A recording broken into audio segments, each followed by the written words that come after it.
Good morning, dear students.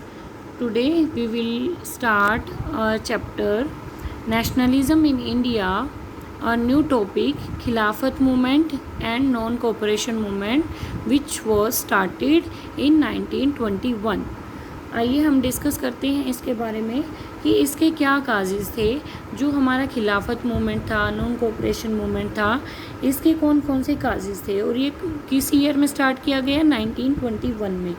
अब first world war हमारा and हुआ था 1914 में, स्टार्ट हुआ था 1918 में एंड हुआ था। फर्स्ट वर्ल्ड वॉर के कारण यानी कि इतने ज़्यादा वहाँ पर क्या हुआ था कि इतनी हानि हुई थी, इतनी हानि, जन धन की हानि हुई थी, जिसके कारण वहाँ के लोग, इंडियन जो पीपल थे, वो बहुत ज़्यादा परेशान थे। और इसके बाद जो बहुत मेन टॉपिक था, मेन जो मुद्दा था, मेन कॉज था, वो क्या था इसका? The emperor of Ottoman Turkey defeated in first world war, यानी कि जो ऑटोमन सम्राट था टर्की का, वो हार गया था किसमें? फर्स्ट वर्ल्ड वॉर में। फर्स्ट वर्ल्ड वॉर में हारने के बाद जैसे उन्होंने जर्मनी का साथ दिया, जर्मनी हार गया, तो टर्की का खलीफा भी हार गया। अब खलीफा कौन होता है? ऑटोमन एम्परर होता है, जो तो स्पिरिचुअल हेड माना जाता है इस्लामिक वर्ल्ड का। जितने भी इस्लामिक कंट्रीज़ हैं वर्ल्ड में, यानी कि उन सब का हेड कौन होता है? खलीफा। खलीफा यानी कि उनका ऑटोमन एम्परर होता है, और जो कि हार गया था। इसमें उनके साथ क्या की गई? हार्श ट्रीटी की गई। हार्श ट्रीटी में उनके साथ संधि की गई, जो कि उसमें उनको बहुत सारी शर्तों को मानना था। किसको मानना था? खलीफा को। और उन शर्तों को मानना, जो हमारे मुस्लिम लोग थे, उन्होंने उनकी जो इंसल्ट फील हुई, यानी कि उन्होंने उनका अपमान समझा, यानी कि खलीफा का अपमान किया गया था। तो इस अपमान का बदला लेने के लिए जो वर्ल्ड में जितने भी इस्लामिक कंट्रीज़ थी, उनके जो मुस्लिम लोग थे, खलीफा की बहुत ज़्यादा रिस्पेक्ट करते थे, और उनकी जो इररिस्पेक्ट हुई थी उसके लिए वो बहुत ज़्यादा गुस्से में थे। इसीलिए उन्होंने, आगे हम डिस्कस करेंगे उनके मतलब जो क्या हुआ था, किस वजह से वो इतने यानी कि एग्रेसिव थे। There was a rumour that a harsh peace treaty was going to be impose on the Ottoman emperor, यानी कि जो एक र्यूमर फैल गया था वहाँ पर कि एक हार्श पीस ट्रीटी हुई है, यानी कि जो इम्पोज की गई थी, किसके ऊपर इम्पोज की गई थी? ऑटोमन एम्परर पे थोपी गई थी, जो कि हेड था इस्लामिक वर्ल्ड का। और जो मुस्लिम थे इंडिया के, उन्होंने डिसाइड कर लिया था कि जो ब्रिटेन के लोग हैं, ब्रिटिश लोग हैं, उनको इस चीज़ के लिए उन्होंने डिसाइड किया था कि उनको बदला लेंगे वो इस चीज़ का, to change her Turkish policy, यानी कि उनको फोर्स करेंगे कि जो उन्होंने टर्किश पॉलिसी अपनाई है, जो ये पॉलिसी लागू की गई है, उसको चेंज करने के लिए वो ब्रिटिश लोगों को या ब्रिटेन को वो फोर्स करेंगे। तो इसीलिए जो इंडियन जो मोहम्मडन्स थे, उन्होंने भी इसमें भाग लिया। द खिलाफत कमेटी वॉज फॉर्म्ड, यानी कि खिलाफत कमेटी बनाई गई 1919 में, under the leadership of Maulana Azad, Mohammad Ali and हसरत मोहानी। बहुत सारे मुस्लिम जो लीडर्स थे, उन्होंने मिलकर एक खिलाफत कमेटी बनाई थी, जो कि 1919 में बनाई गई थी। और इनके जो मेन लीडर्स थे वो कौन कौन से? मोहम्मद अली और शौकत अली, जो कि इनके यंग लीडर थे, और जिन्होंने क्या सोचा कि हमारे जो टर्की के खलीफा हैं, हमारे जो लीडर हैं, हेड हैं, उनकी जो इंसल्ट हुई है, उनका इंसल्ट का बदला कैसे लिया जाए। तो उन्होंने ये सब किसके साथ डिस्कस किया? महात्मा गांधी के साथ उन्होंने डिस्कस किया, और उन्होंने एक United mass action on the issue, इस इशू के ऊपर उन्होंने एक मास एजिटेशन के लिए, सत्याग्रह के लिए, उन्होंने मास एक्शन के लिए महात्मा गांधी जी के साथ मिलकर उन्होंने डिस्कशन की थी। इसके बाद the Congress passed a resolution in its Calcutta session in September 1920 to start the satyagraha on the Khilafat issue. अब जो कांग्रेस के जो लीडर्स थे, उन्होंने इसके रेजोल्यूशन के लिए कलकत्ता में एक सेशन रखा था। कब रखा था उन्होंने कलकत्ता में सेशन? वो सितंबर 1920 में। और सत्याग्रह शुरू करने के लिए उन्होंने ये जो सेशन रखा था, जो कि खिलाफत और नॉन कोऑपरेशन मूवमेंट स्टार्ट करने के लिए उन्होंने ये सब प्लानिंग की थी। अब 100 सालों में महात्मा गांधी जी को लगा कि 100 सालों में अब तक ऐसा कभी नहीं हुआ था कि हिंदू और मुस्लिम एक साथ मिलकर काम करें। तो इसमें हिंदुओं ने और मुस्लिम्स ने मिलकर एकजुट होकर इसमें क्या किया, इस मूवमेंट में पार्टिसिपेट किया।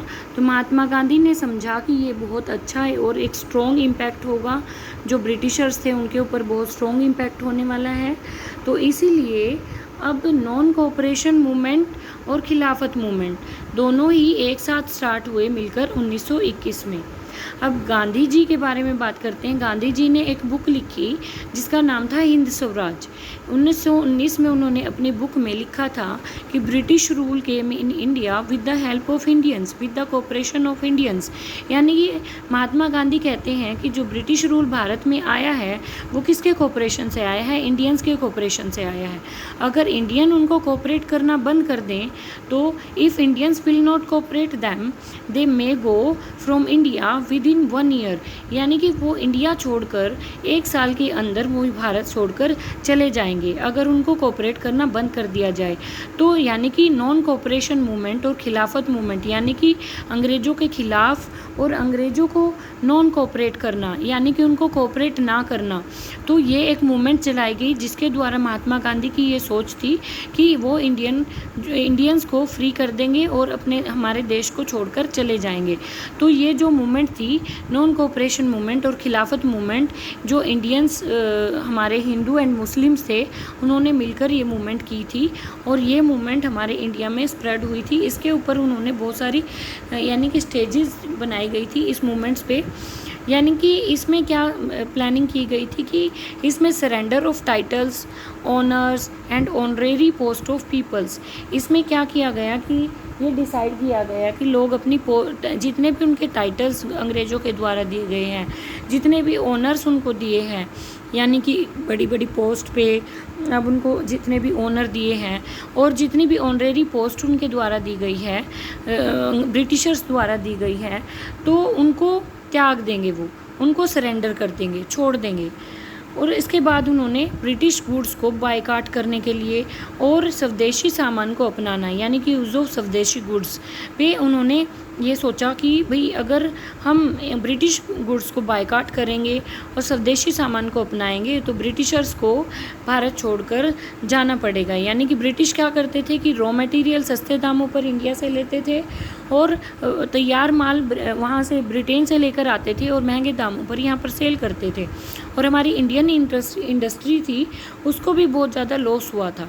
तो इंडियंस ने यही डिसाइड किया कि ब्रिटिश गुड्स को बायकॉट किया जाएगा और स्वदेशी सामान को अपनाया जाएगा।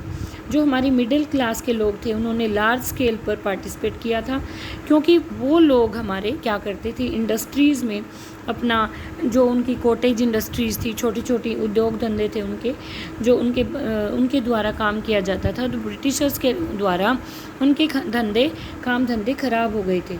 तो इसीलिए लोगों ने यही डिसाइड किया कि ब्रिटिश गुड्स का बायकॉट किया जाए। तो boycott civil services, army, police, British courts and legislative assembly. तो अब बायकॉट किया गया सिविल सर्विसेज का, यानी कि जो IAS IPS बड़ी बड़ी पोस्ट पे लोग थे उन्होंने इसका बायकॉट किया, अपनी पोस्ट से उन्होंने रेजिग्नेशन दे दिया। आर्मी, पुलिस सब ने अपनी जॉब से त्यागपत्र दे दिया। ब्रिटिश कोर्ट्स को डिनाई कर दिया, यानी कि कोर्ट्स में कोई नहीं जाता था। लेजिस्लेटिव असेंबली को उन्होंने मतलब कि बायकॉट किया। तो उनको ब्रिटिशर्स को किसी ने यानी कि कोऑपरेट नहीं किया, इंडियंस ने उनको कोऑपरेट करना बंद कर दिया। तो इसके बाद स्टूडेंट्स और जो स्कूल कॉलेजेस के जितने भी स्टूडेंट्स थे उन्होंने स्कूल जाना बंद कर दिया, कॉलेजेस जाना बंद कर दिया और उन्होंने विड्रॉल भी हो गए बहुत सारे स्टूडेंट्स और उन्होंने अपनी कॉलेज और स्कूल्स में जाना बंद कर दिया, गवर्नमेंट स्कूल्स में। इसी प्रकार से टीचर्स और जो हेड मास्टर्स थे उन्होंने रिज़ाइन कर दिया था अपनी जॉब से, अपनी नौकरियां उन्होंने छोड़ दी थी। तो इनके कारण क्या किया उन्होंने, यानी कि इस प्रकार से उन्होंने अपनी इंडियंस ने स्ट्रेटजी बनाई कि इस तरह से हम अपनी मूवमेंट्स को चलाएंगे। तो इस प्रकार से उन्होंने बायकॉट किया हर चीज़ का, अंग्रेज़ों का बायकॉट किया। तो इसमें उन्होंने बहुत सारी डिफ़िकल्टीज़ फेस की अब इसमें कौन कौन सी डिफ़िकल्टीज़ थी, जैसे expensive khadi clothes were not suitable for poor people. अब जो गरीब लोग थे उनके लिए खादी खरीदना थोड़ा सा मुश्किल हो गया था। अब जो ब्रिटिश सामान था, ब्रिटिश जो लोग थे वो थोड़े उनके द्वारा दिए गए कपड़े थोड़े सस्ते पड़ते थे, और खादी जो होती है वो हाथ से बनाई जाती है, वो महंगी थी। भारतीय जो भारत में खादी बनाई जाती थी, तो गरीब जो लोग थे खादी नहीं खरीद सकते थे, उसके लिए बहुत महंगी पड़ती थी, तो ये उनके लिए सूटेबल नहीं थी। तो इसीलिए उनके लिए ये जो मूवमेंट चलानी थी वो थोड़ी सी उनके लिए मुश्किल हो गई थी। इसके बाद है जो हमारे स्कूल कॉलेजेस जो थे, स्टूडेंट्स ने कॉलेजेस में और स्कूल्स में जाना बंद कर दिया गया था, तो उनके लिए कोई भी अल्टरनेटिव इंस्टीट्यूशन सेटअप नहीं किए गए थे, तो इसीलिए उनको डिफ़िकल्टीज़ आ रही थी। दोबारा फिर उन्होंने इसको, यानी कि ये जो मूवमेंट थी वो स्लो डाउन हो रही थी धीरे धीरे। इसके बाद है फाइनली टीचर्स और जो स्टूडेंट्स थे उन्होंने रिज्यूम कर दिया, यानी कि जो अपनी स्टडीज़ थी और जॉब्स थी गवर्नमेंट स्कूल्स में उन्होंने दोबारा से ज्वाइन कर लिया, और जो ये मूवमेंट्स थी ये स्लो डाउन हो गई। अब जो लॉयर्स थे उन्होंने भी अपना क्या किया, कोर्ट्स को, गवर्नमेंट कोर्ट्स को ज्वाइन कर लिया था। अब इस तरह से ये जो मूवमेंट्स थी इसमें मुस्लिम कम्युनिटी ने भी बहुत ज़्यादा लार्ज स्केल पे पार्टिसिपेट किया था, हिंदू कम्युनिटी ने भी लार्ज स्केल पे पार्टिसिपेशन की थी।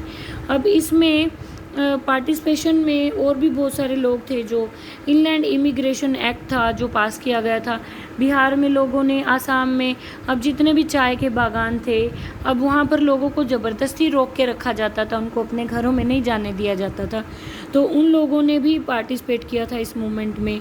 तो बहुत सारे लैंडलॉर्ड्स थे, ताल्लुकदार थे, उनके अगेंस्ट जो पीजेंट्स थे, पीजेंट्स ने भी इसमें पार्टिसिपेट किया।